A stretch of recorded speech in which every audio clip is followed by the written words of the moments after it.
Good morning. We continue with recruitment, selection, and training.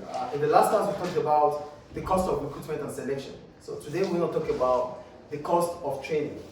Note, as soon as an employee is being employed, it is important to train them on the ways of the workplace. So that is what it simply means by training.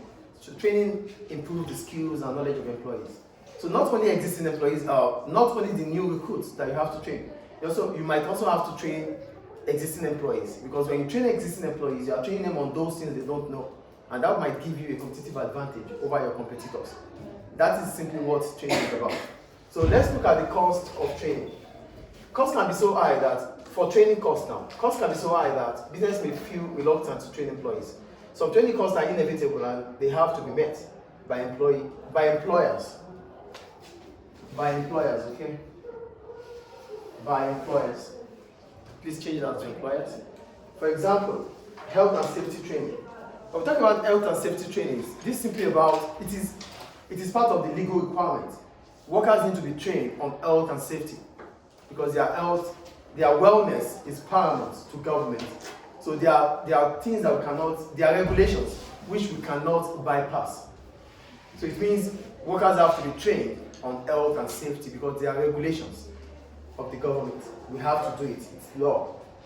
So those ones, we cannot bypass it, we cannot avoid it. That's the point. So we have other training costs.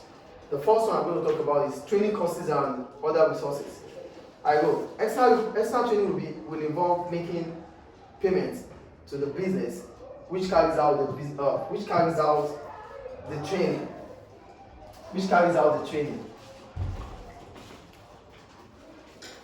So, and internal training may be expensive too, and specialist workers may be involved. So, when you look at off-the-job training, it means you have to pay certain firms or specialist companies to train your employees, and they won't do it for free. Are they going to do it for free? No. So, because they're not going to do it for free, it means they become part of our expenses or part of our cost in the organization. Do we understand that? So, whatever resources they give to us or courses they give to us, we have to pay for them. So, that is the point. Do we get it or not, please? Yeah. Either external or internal, both of them are expensive. For external, you have to pay those the business that is training your employees. They're going to offer you materials, they're going to offer you courses, they're going to facilitate the training. As a result of that, they won't do it for free. So that means we have to pay for that. That's for external. And for internal training, even if you are using your employees to train the new recruits, there are going to be employees that have expertise, that have skills. Do you understand? As a result of that, you might need to pay them because they are specialists. So you might have to pay them aside what you pay them their normal salary.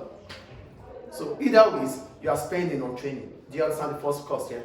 So materials and resources, courses given will be paid for. That is the point. The second one, loss of output. For loss of output here, we're going to differentiate between off-the-job training and on-the-job training. We call it off-the-job training because this training means we are being trained outside of the organization. That means we are being trained by specialist companies or training companies. Here, you have to pay those companies. That is about the expenses. But when it comes to off-the-job training, the problem about loss of output is that as soon as it involves off-the-job, it means you have to be trained outside of the organization, which means if you are outside of the organization, you are not inside. So if it's either you are there or you are here. So if you are there, it means you won't be able to work for your organization. You will be paid, but you're not going to be able to produce. Do you get loss of output here? The employee is supposed to be working within the organization. It is only when the employee works, the output will be, there will be output.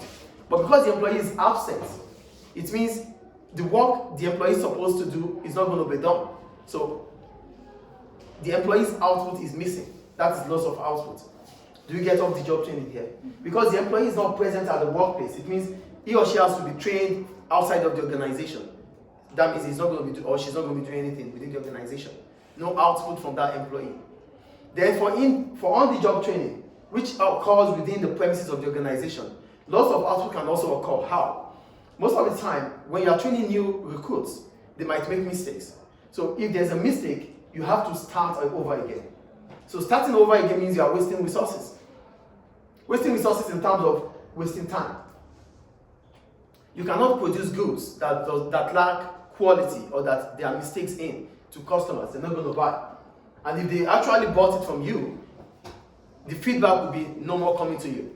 They will never come back because they bought the product and they are dissatisfied. Do you get the point I'm making here? So we need to give customers satisfaction, and because of giving them satisfaction, it means we have to meet their expectation, which is quality.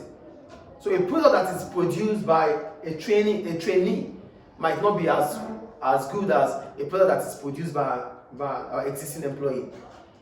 So therefore, whenever there's a mistake, because the employee is being trained, then we have to start over again to produce a quality product that meets the customer's expectation. So that's waste time. Waste of time is waste of resources. Do you understand loss of output here? Loss of output in terms of off-the-job training is because the employee is not going to be present. His or her absence means no output is produced. And on-the-job means, for on-the-job, there could be loss of output because the new trainee might be making mistakes. And if they make mistakes, it means it affects the output. They have to reproduce it. They have to rework it. That is loss of output. Is it clear? Is it clear, please? And the last one, employees leaving. One of the main reasons businesses do feel reluctant to invest in training is that as soon as an employee becomes skilled through training, through the investment the business has put into him or her, then if he or she becomes attractive to competitors. You train me, then I become attractive to your competitors. Then I could as well leave. So why do we spend so much on you, and at the end of the day, you are leaving us? So why can't we, as a business, wait for others to be trained, then we employ them?